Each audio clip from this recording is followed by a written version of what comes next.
Good day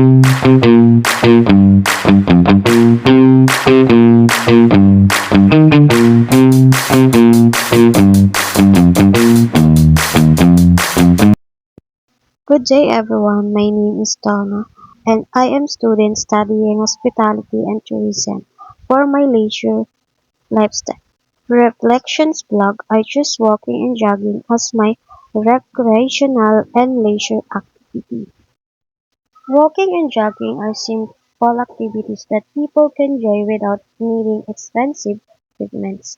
In my community, I can see people walking, jogging, or exercising in open space, roads, and near areas during the free time. For me, these activities are good example of recreational because they allow people to use their free time in healthy, enjoyable, and meaningful way. Walking and jogging are physical activities that can be done individual or with friends and family. A person can walk or jog around the liverboards in a park or in another safe open area. The activity can be done in the morning or late afternoon when the weather is more comfortable. What I like about walking is that it's a simple and flexible.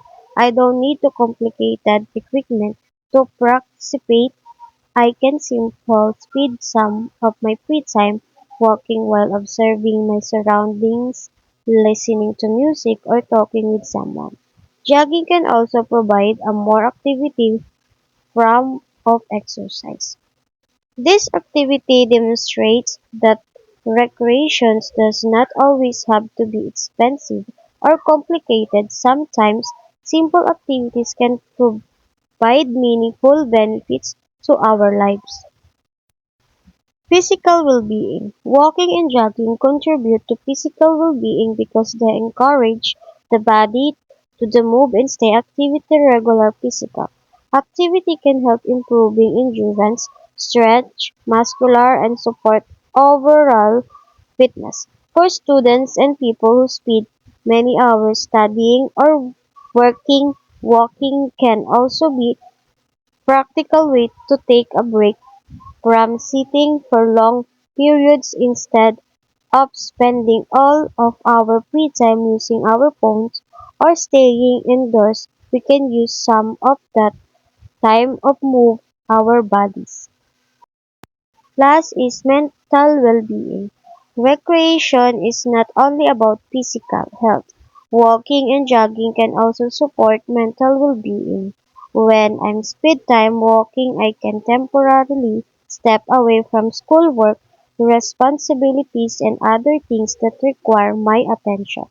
The change of environment gives me an opportunity to clear my thoughts and relax.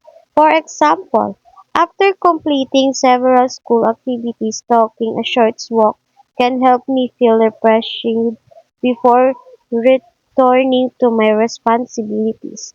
It's give me time to think, organize my thoughts, and enjoy the environment around me.